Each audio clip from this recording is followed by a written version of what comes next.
मेहमान भी हमारे साथ बने हुए हैं, कुलदीप जी भी आलोक बसु हमारे साथ जुड़ गए हैं। कुलदीप जी, आपसे बड़ी उम्मीदों के साथ हम बात कर रहे थे, आप कह रहे थे कि कुछ उम्मीद होगी, अब बजट भाषण हो चुका है, आपकी प्रतिक्रिया क्या, कैसा लगा, कैसा है और क्या खास है इसमें?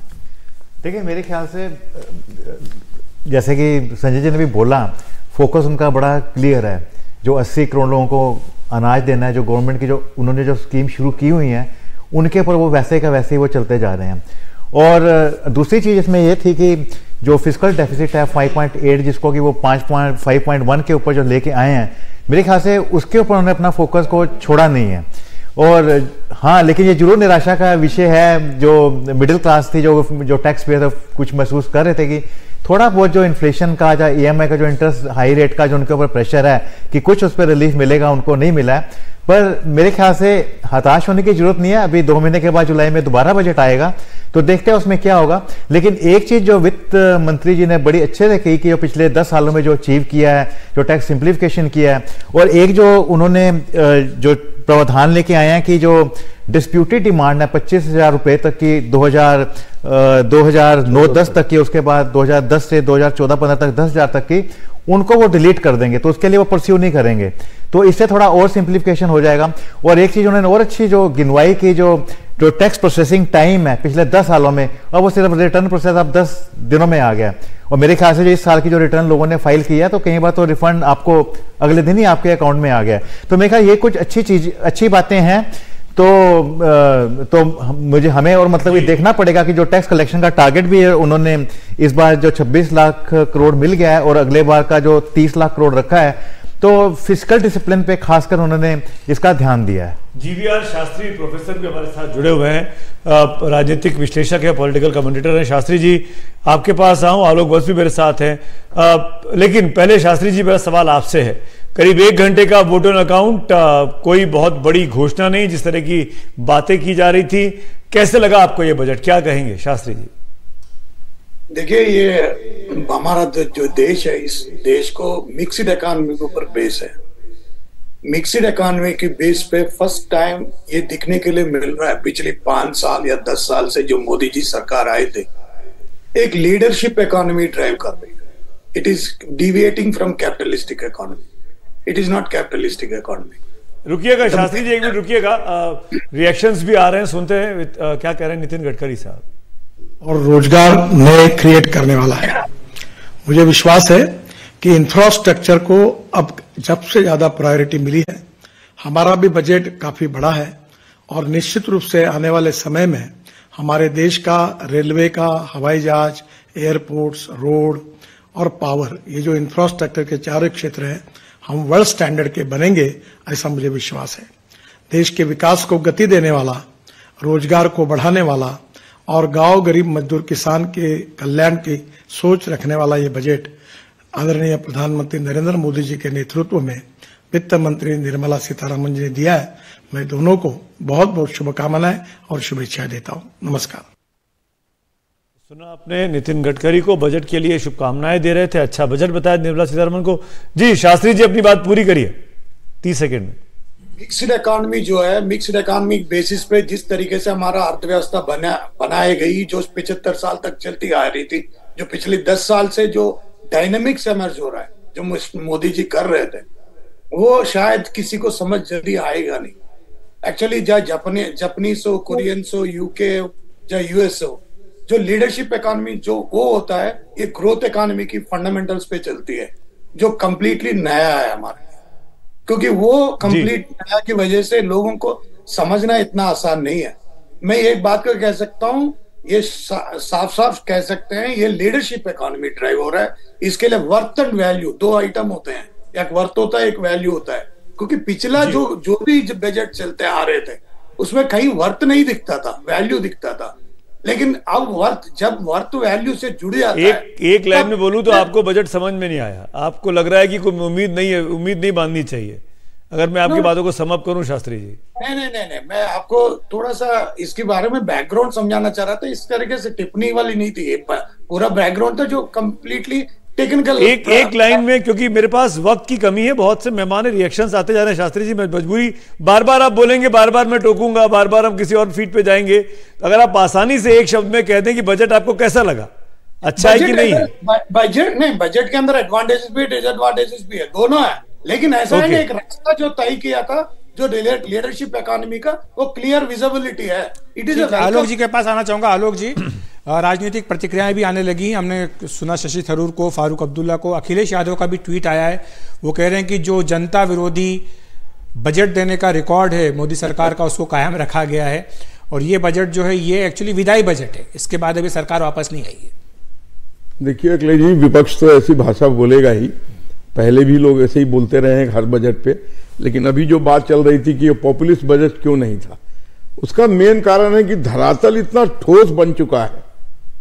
जो भी 400 की 4 जाति और 400 की बात हो रही थी कि कोई पॉपुलिस्ट बजट लाने की जरूरत नहीं थी, लेकिन जिन तरीके से इस पर देखा गया, अभी प्राइवेटाइजेशन की बात कर रहे थे, रियल एस्टेट सेक्टर तो सबसे ज्यादा प्राइवेट हाथ में है, और उसमें एक बूस्ट आया हुआ है, एक इजाफा है उसमें अभी की स्थिति में। और जो इन्होंने रेलवे फ्रेट कॉरिडोर बनाया है, जिससे सीमेंट और सरिया इस सब को ढोने में अगर दाम की कीमतों में कमी आएगी तो ये और बूस्ट करेगा उसको। और दूसरा, आपने एक चीज देखा कि रिलीजियस टूरिज्म विगत 1 साल के अंदर इतनी बड़े पैमाने पर बूस्ट लिया है इंडिया में। I am told, I don't know whether it is the correct figure और नॉट, कि काशी विश्वनाथ में गोवा से ज्यादा लोग पहुंचे हैं पिछले साल। तो उसके साथ साथ हॉस्पिटैलिटी सेक्टर, होटल इंडस्ट्री को बूस्ट मिला। अयोध्या में कोई होटल में कमरे नहीं मिल रहे थे कुछ दिन पहले।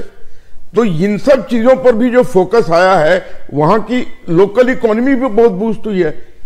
जो वहां पर अयोध्या के इर्द गिर्द, एक छोटा एग्जाम्पल दे रहा हूं, जो फूल बेचने वाले थे वो सब मुसलमान हैं। जो 200 रुपए के फूल बेचता था वो आज की डेट में 25,000 के फूल बेच रहा है। जी, हमारे साथ आलोक जी, रोक रहा हूं बीच में, माफी के साथ, फॉर्मर कॉमर्स सेक्रेटरी अजय दुआ जी भी जुड़ गए, वाणिज्य सचिव रह चुके हैं भारत सरकार में। दुआ साहब, एक बार फिर से आपका स्वागत है। आपने ये वोटर अकाउंट सुना होगा, क्या प्रतिक्रिया है आपकी, कैसा लगता है भारतीय ग्रोथ स्टोरी को आगे बढ़ाने के लिए ये आपका अब सरकार का लेखानुदान?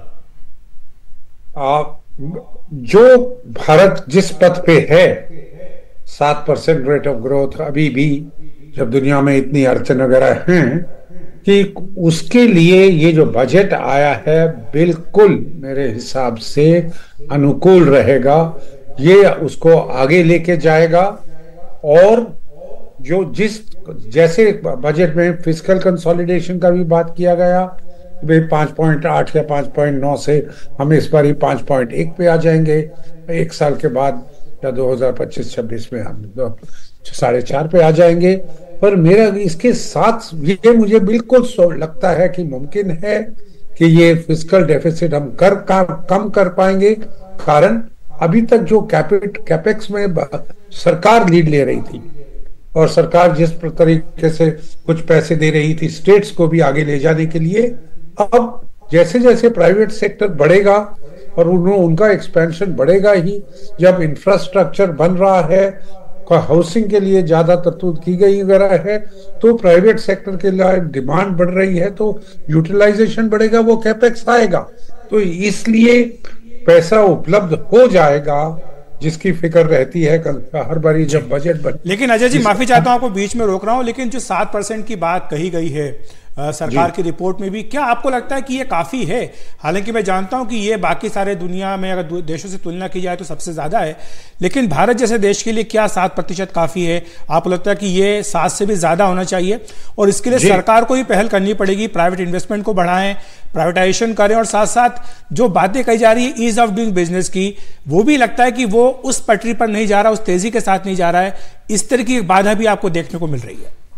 अखिलेश जी, आप बिल्कुल ठीक कह रहे हैं। अगर हमने अपना पर कैपिटा इनकम डबल करना है, विकसित देश तक के लेवल तक पहुंचना है, हमें चीन जैसे 7 नहीं 10% के ऊपर ग्रोथ करनी पड़ेगी, और वो ग्रोथ हमारे यहाँ जीडीपी की 25 से 30 साल के लिए चाहिए, तभी आप उस लेवल पे स्तर पे पहुंच पाएंगे।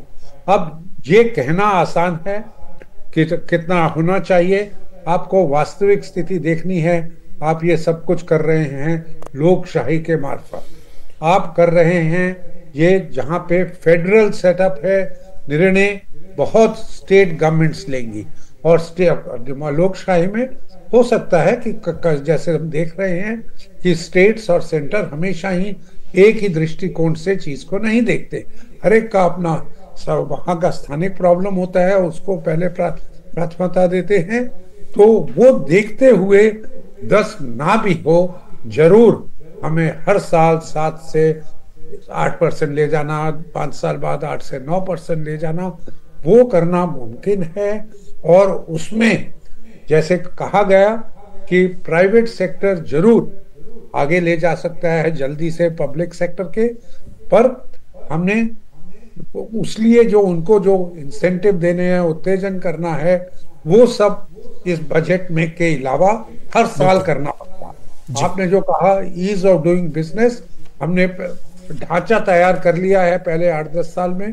अब अगले 8-10 साल में आपको जाके उसकी डिटेल्स और जो आपने सीखा, हमने सीखा, जो दूसरे देशों में तुमने क्या अनुभव रहा है, जहां भी उन्होंने लोकशाही में ही वो आगे ले गए हैं, इन सब चीजों के का ध्यान रखते हुए हमें आगे जाना पड़ेगा। पर मैं इतना कहना चाहूंगा, आज के बजट में कोई चीज ऐसी नहीं, मैं और इतना कैटेगोरिकल कहना चाह रहा हूं, एक चीज नहीं है जिसको आप कह सकते हैं कि ये देश को पीछे ले जाएगा, रिग्रेसिव है, या हम उस जो देश की कमियां हैं उसको परपेचुएट कर रहे हैं, हमेशा के लिए स्थिर कर रहे हैं। दुआ साहब, आपने बड़ा अच्छे से समअप किया। मेरे ख्याल से जो दर्शक देख भी रहे होंगे उनको आसान भाषा में समझ में आया होगा। भारत की ग्रोथ स्टोरी को आगे बढ़ाने वाला बजट है, और एक भी चीज ऐसी नहीं दिखी जो अर्थ के जानकार हैं, जो इकोनॉमी के जानकार हैं, जिससे ये लगे कि ये बजट देश की अर्थव्यवस्था को वापस रिवर्स डायरेक्शन में ले जा सकता है, उल्टे दिशा में ले जा सकता है। खास मेहमान स्टूडियो में बने हुए एक नए मेहमान जुड़े हैं, सबसे पहले उनसे परिचय कराऊं। विवेक सिंह जी हमारे साथ हैं। विवेक सिंह जी के परिचय ये कि इकोनॉमिक एनालिस्ट हैं, कॉलमिस्ट हैं, और उससे बड़ा परिचय ये कि निर्मला सीतारमण जी के ओएसडी कई साल तक रहे हैं। और जो मुझे अभी पता लगा उसके मुताबिक तो ये कि पिछले साल तक क्वारंटाइन इलाके में रहते थे विवेक सिंह, बजट पर बात नहीं कर सकते थे, बजट की पूरी जानकारी होती थी लेकिन बजट पर बात करने के लिए इनको मंजूरी नहीं थी, पर इस बार आज़ाद है, उन दायित्वों से मुक्त है। विवेक, स्वागत है आपका एनडीटीवी इंडिया पर, और क्या प्रतिक्रिया है आपकी अपनी पूर्व बॉस के इस भाषण पर? जी नमस्कार। मुझे लगता है कि ये जीडीपी का बजट है, जैसा कि माननीय वित्त मंत्री जी ने कहा, गवर्नेंस, डेवलपमेंट और परफॉर्मेंस का बजट है।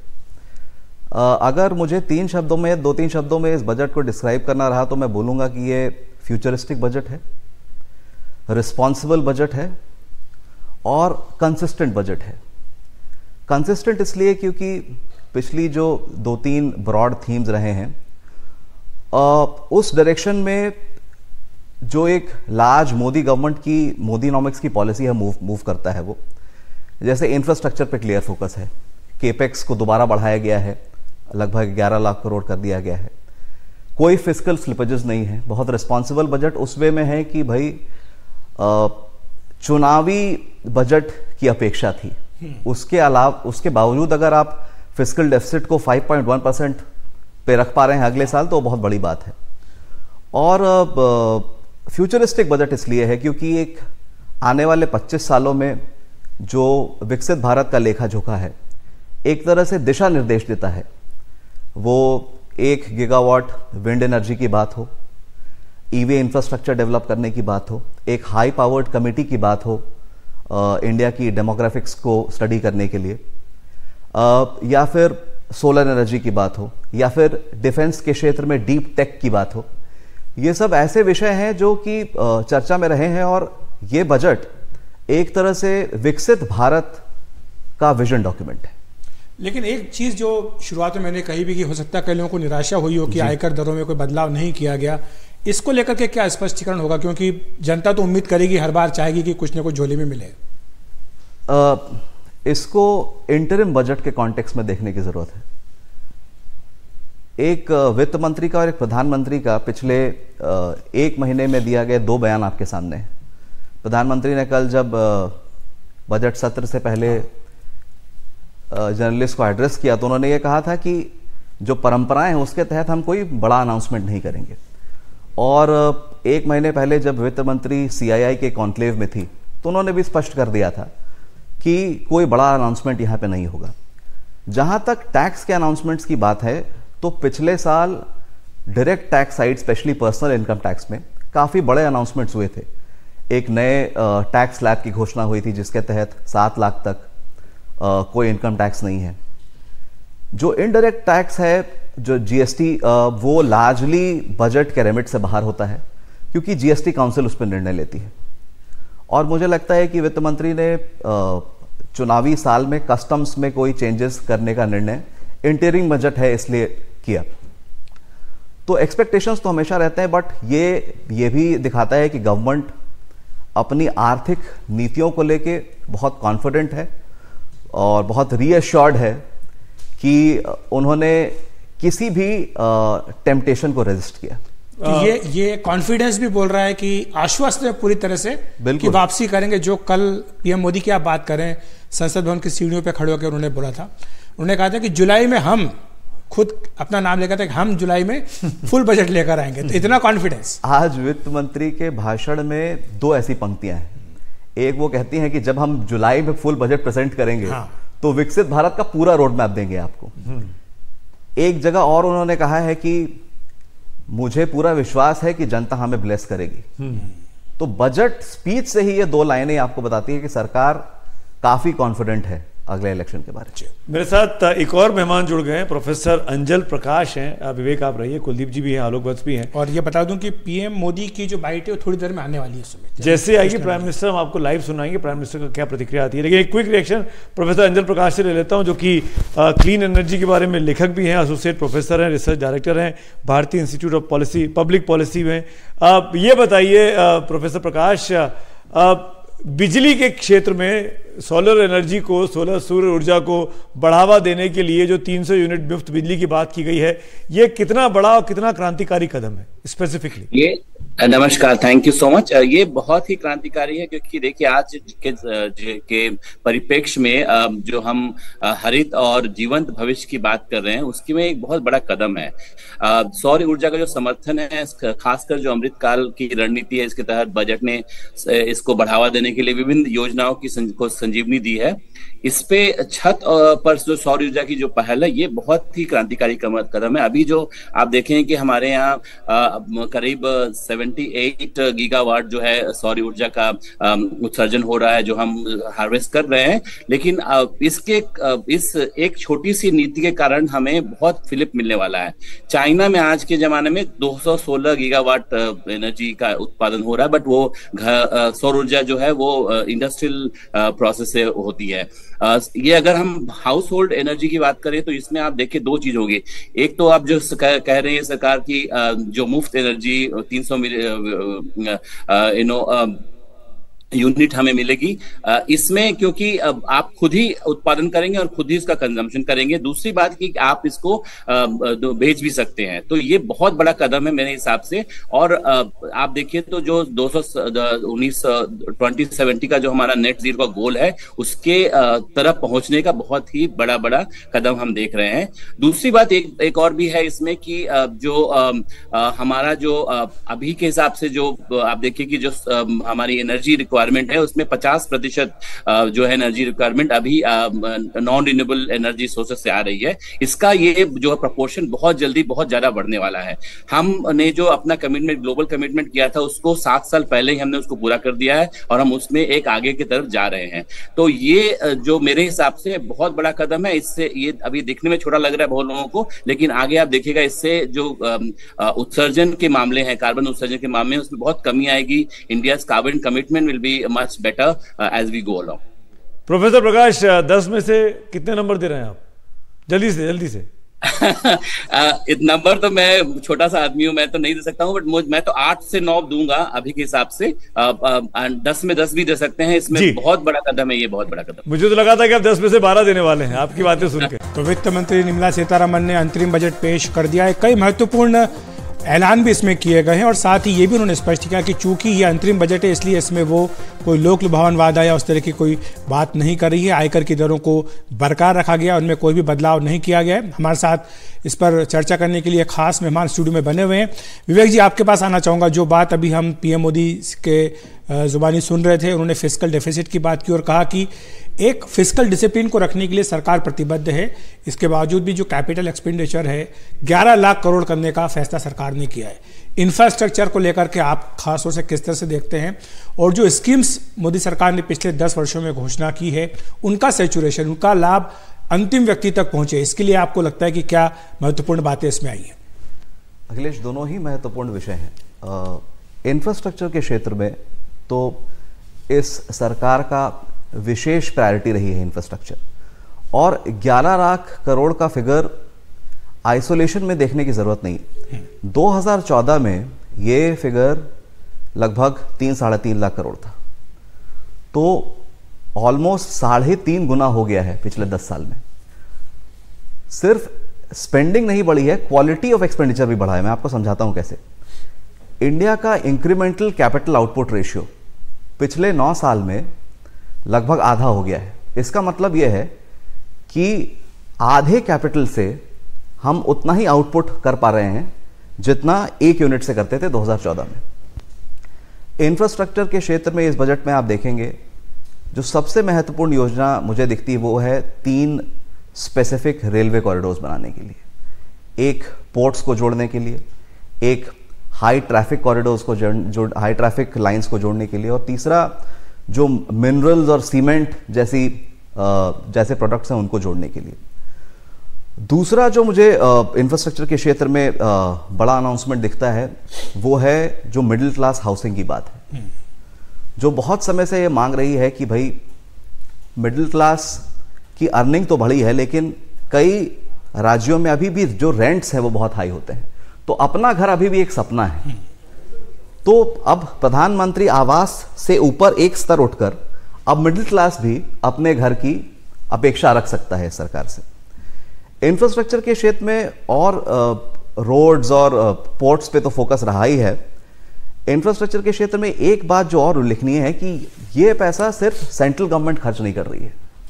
एक स्कीम है जो इस बजट में जिसको बढ़ाया गया है, जिसके तहत राज्यों को 1 लाख करोड़ का 50 ईयर इंटरेस्ट फ्री लोन दिया गया है। और वित्त मंत्री ने इस बजट में एक और अनाउंसमेंट की, इसकी 75,000 करोड़ का 50 year interest free loan based on some reforms फिर से एक्सटेंड किया जाएगा। तो एक अविरलता, एक कंटिन्यूटी भी है। दूसरा आपने विषय उठाया सैचुरेशन का।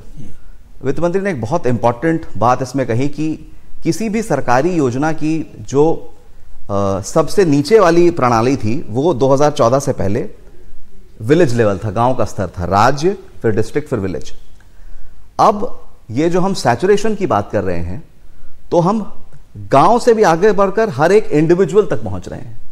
सैचुरेशन में उन्होंने एक और लाइन कही जो कि बहुत महत्वपूर्ण है कि saturation is secularism in action. इसका मतलब बिना भेदभाव के, बिना जाति धर्म देखे हुए सबका साथ सबका विकास। और सारी योजनाएं, इसमें एक चीज और महत्वपूर्ण है कि अभी 15 नवंबर को बिरसा मुंडा के जन्म दिवस पर प्रधानमंत्री ने झारखंड से विकसित भारत संकल्प यात्रा की भी घोषणा की थी, जिसके तहत सैचुरेशन को बढ़ाना है भारत के सारे एस्पिरेशनल डिस्ट्रिक्ट्स में। Thank you. तो जाहिर तौर पर जो बात विवेक कह रहे हैं वो सर्व समावेशी विकास जिसको कहते हैं, जिसको आज अपने बजट भाषण में 3-4 जगहों पर निर्मला सीतारमण ने हिंदी के शब्दों का इस्तेमाल किया। उसमें ये था, उसमें भाई भतीजावाद था, सर्व समावेशी विकास की बात थी, मुफ्त बिजली, जब वो 300 यूनिट बिजली देने की बात कर रही है सोलर पैनल्स के जरिए, तो उन्होंने वहाँ कहा मुफ्त बिजली। वो चाहती तो फ्री पावर भी बोल सकते थे, लेकिन उनको जानबूझ के मुफ्त बिजली बोला ताकि ज़्यादा मासेस तक उनकी बात पहुँच सके। खास मेहमान बने हुए मेरे साथ, मुझे बताया गया अजय दुआ जी भी हमारे साथ बने हुए हैं, जयंत कृष्णा भी हमारे साथ जुड़े हुए हैं, प्रोफेसर अंजल प्रकाश भी हैं। एक बार जयंत जी के पास चलूंगा मैं। जयंत जी, आपके पहले बजट के पहले आपसे बात कर रहे थे, आपकी उम्मीदें थी, आपके एस्पिरेशंस थे, बजट आ चुका है, आपने उसका पोस्टमार्टम भी किया होगा या करने की कोशिश की होगी, क्या रिएक्शन है आपका? जी, मुझे लगता है कि ये इसमें कोई सरप्राइजेस नहीं है और बिजनेस एज यूजुअल बजट है। और ट्रू सेंस में इंटरिम बजट है, बिकॉज कोई एक पॉलिसी कंटिन्यूटी दिखा रहा है, और अगर कुछ और बिग टिकट चेंजेस होने भी हैं तो वो जब लोकसभा इलेक्शन के रिजल्ट्स के बाद जब नई गवर्नमेंट बनेगी तो उसमें होंगे। तो ये एक तरह से अच्छा है। बट इसके मोटे मोटे जो मुझे 2-3 चीजें बड़ी इसमें इंप्रेसिव लग रही हैं वो ये हैं। एक तो हम हमेशा बात करते थे कि साइंस और टेक्नोलॉजी के क्षेत्र में जो रिसर्च एंड डेवलपमेंट होता है उसमें हमारा मुल्क सिर्फ 0.7% जीडीपी का खर्च करता है, वो भी दो तिहाई उसका हिस्सा सरकार खर्च करती है और 1/3 इंडस्ट्री खर्च करती है। ये सारे मुल्कों को देखते हुए सबसे कम है, मेन मुल्कों को देखते हुए। तो उसको देखते हुए इन्होंने जो एक रिसर्च एंड डेवलपमेंट के लिए निर्मला सीतारमण जी ने जो एक उद्घोषणा करी है कि 1 लाख करोड़ का एक कॉर्पस बनेगा जिसमें long term financing research and development को दी जाएगी और इंडस्ट्री को, प्राइवेट सेक्टर को भी मिलेगी। और इसमें जो रेट ऑफ इंटरेस्ट होगा बहुत ही कम होगा या जीरो होगा, नील होगा। जी। तो ये अपने आप में एक अच्छी पहल है रिसर्च एंड डेवलपमेंट के लिए, इतने बड़े आकार के और क्षेत्र के एक फंड को करने के लिए। दूसरा ये जो बजट था वो प्री इलेक्शन बजट है, तो लोग सोच रहे थे बहुत ज्यादा पॉपुलर मेजर्स होंगे, ये सब होगा, पॉपुलिज्म का होगा। इसमें मुझे कोई भी ऐसा मेजर नहीं लगा जो पॉपुलिज्म दिखाता हो। ये एक अपने आप में बहुत एक काबिले तारीफ बात है।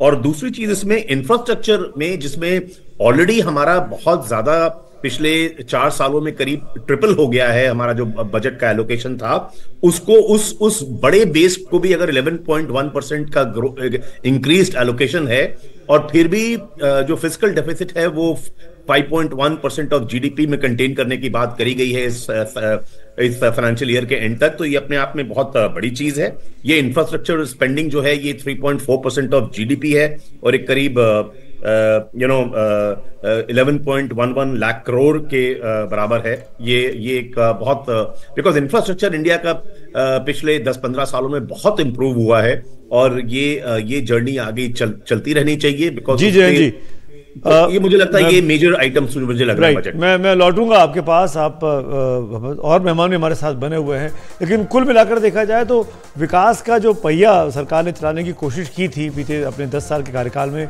उसी पहिए, उसी रास्ते पे गाड़ी और तेजी से दौड़ सके, उस दिशा में ये बजट ले जाता हुआ दिख रहा है। हालांकि आप ये कह सकते हैं कि इसमें लोक लुभावन चीज़ें नहीं हैं, रेवड़ियाँ जैसी जिसको विपक्ष रेवड़ी कहता है या घेरने की कोशिश करता है वो नहीं है, पर वो तमाम चीज़ें जो बीजेपी के बड़ा जो प्लान है, राजनीतिक प्लान 2024 के और उसके आगे जीतने वाला, जिसमें युवा है, जिसमें महिला है, जिसमें किसान है, उनको एड्रेस करने वाली चीज़ें, और प्राइम मिनिस्टर ने भी जो प्रतिक्रिया दी उन्हीं 4 चीज़ों को, उन्हीं 4 जातियों को जिन्होंने कहा है उनको फ़ायदा पहुंचाने वाली चीज़ों को गिनाने की कोशिश की है। 2024 को उम्मीदों का बजट हमने नाम दिया और वही उम्मीदों पर काफ़ी हद तक खरा उतरा है। जिस तरीके से निर्मला सीतारमण ने अपना लेखानुदान, वोट ऑन अकाउंट इसको कहेंगे, इसको पूरा बजट भाषण नहीं कहेंगे, क्योंकि बहुत से ऐसे सेक्टर्स हैं जिस पर आप देखना चाहते हैं कि शिक्षा के क्षेत्र में क्या किया, डिफेंस के क्षेत्र में क्या किया, उन तमाम चीज़ों पर बहुत तवज्जो नहीं है। लेकिन सोशल सेक्टर जिसके जरिए आम व्यक्ति को राहत पहुंचाई जा सकती है या उसके लिए सरकार के इरादे क्या आने वाले वक्त में, उनको ज़रूर परिभाषित करने की कोशिश इस अपने बजट भाषण में निर्मला सीतारमण ने की। महिला, युवा, किसान, इन पर उनका खासा तवज्जो रहा, गरीब के ऊपर भी जी। और हमारे साथ खास मेहमान बने हुए डॉक्टर अजय दुआ, फार्मर कॉमर्स सेक्रेटरी भी हमारे साथ जुड़े हुए हैं। डॉक्टर दुआ, आपके पास आना चाहूँगा। खुद पीएम मोदी ने कहा है कि हम, यानी भारत की जो अर्थव्यवस्था है वो एक स्वीट स्पॉट पर है, यानी एक बहुत अच्छे मोड़ पर आकर खड़ी हो गई है। आगे का जो रास्ता है इस पर और काफ़ी गति के साथ आगे बढ़ना है। लेकिन एक बात बार बार उठाई जाती है विपक्ष की ओर से कि ग्रोथ तो हो रही है लेकिन जॉबलेस ग्रोथ हो रही है। आपको लगता है कि ये जो बजट है ये आने वाले वक्त में बड़े पैमाने पर जॉब क्रिएशंस भी कर सकता है, एम्प्लॉयमेंट को बढ़ा सकता है? बिल्कुल जी, मुझे उसके बारे में कोई शंका नहीं है। अगर आप देखेंगे किस चीजों को, किस दिशा में ये बजट ग्रोथ के बारे में बात कर रहा है, और वो एक्टिविटीज हैं जिसमें कह सके अंग्रेजी में लेबर इंटेंसिव एक्टिविटीज हैं, जहां पे नौकरियां क्रिएट की जा सकती है। सबसे पहला अगर देखा जाए, मैं कहूँगा हाउसिंग, जो रियल एस्टेट की बात की गई है और उसमें टारगेट बढ़ाया गया कि 2 करोड़ और घर बनाने चाहे 2-3 साल में, वो और उसके लिए मिडिल क्लास हाउसिंग भी होना ये एक्ट आप जैसे आपको मालूम ही है कि सबसे ज्यादा लेबर इंटेंसिव एक्टिविटी हिंदुस्तान में हम कंस्ट्रक्शन में क्रिएट करते हैं। कारण अभी भी हम वहाँ पे इतनी मशीनें वगैरह नहीं का उपयोग नहीं करते। खुदाई करनी हो, आप विदेश में हो, सब कुछ ऊपर तक ले जाने का सामान ले जाने का काम भी मशीनें करती हैं, खोदने का काम भी। हम भारतवर्ष में ये सब काम लेबर इंटेंसिव रखा हुआ है, वो एक। दूसरा, जब इंफ्रास्ट्रक्चर की बात कर रहे हैं, इंफ्रास्ट्रक्चर किन किन चीज़ों पे प्राधान्यता दी गई है? सबसे बड़ा रेलवे। अब रेलवे में जैसे हमने देखा है डीएफसी जो वेस्टर्न रेलवे पे भी और ईस्टर्न रेल रूट पे भी बनाया गया है, मिशन होने वाला है, चाहे समय थोड़ा ज़्यादा लग गया। वो सब बिल्कुल कंस्ट्रक्शन एक्टिविटी के सामान हैं। जरूर वहाँ पे 25-30% मटेरियल का भी लगता है, कारण स्टील वगैरह बनी हुई, पर वो अगर आप जिसे इकोनॉमिक्स में बोलते हैं, अर्थशास्त्र में बैकवर्ड लिंकेज है, कब जहाँ पे स्टील बनी वहाँ भी जॉब्स क्रिएट होंगे, जहाँ सीमेंट बना वहाँ भी होगा। तो उसके ऊपर बहुत ज़्यादा प्राधान्यता दी गई है। क्विक रिएक्शन और चाहूंगा दुआ साहब मैं आपसे। जॉब जनरेशन की बात तो आप कर ही रहे हैं, एक और जो पॉइंट ऑफ कंसर्न रहता है सरकारों के लिए कि क्या महंगाई तो नहीं बढ़ेगी, तो क्या आपको ये जो लेखानुदान आया है इससे ऐसा कोई ग्लिम्स तो नहीं मिल रहा है कि महंगाई को लेकर सरकार को चिंतित होने की जरूरत है या जनता को चिंतित होने की जरूरत है? दो या तीन कारणों से, जैसे आपको मालूम ही है, महंगाई बढ़ती है। एक कि अगर फिस्कल डेफिसिट सरकार का ज्यादा, उसमें हमने जो देखा, प्रधानमंत्री भी अपने उसके बारे में उन्होंने जिक्र किया, हम कर रहे हैं फिजिकल कम करने का डेफिसिट, कंसोलिडेशन के ऊपर उतना ही प्रायोरिटी है जितना खर्चा करने पे, नंबर एक। और वो हो जाएगा, कारण का टैक्स इनकम बढ़ रही है, जीडीपी ग्रोथ बढ़ा, तो वो फिजिकल हम खर्चा भी कर पाएंगे और साथ। एक दूसरा, हमने प्राधान्यता किसको दे रहे हैं? पोर्ट्स की डेवलपमेंट के लिए। पोर्ट्स में वहां से ज्यादा सप्लाई बढ़ेगी, विदेश से सप्लाई आए, हिंदुस्तान में बने, सीमेंट का कॉरिडोर बन रहा जी। इन सब चीजों से सप्लाई, इन्फ्लेशन तब होती है जी, महंगाई, जब डिमांड ज्यादा हो जाए, लोगों के हाथ में पैसा ज्यादा और सप्लाई ना हो। अगर आप दोनों तरफ से देख रहे हैं तो मुझे लगता है कि आपको इतना ज्यादा महंगाई नहीं होने की का हमें इतना डर होना चाहिए।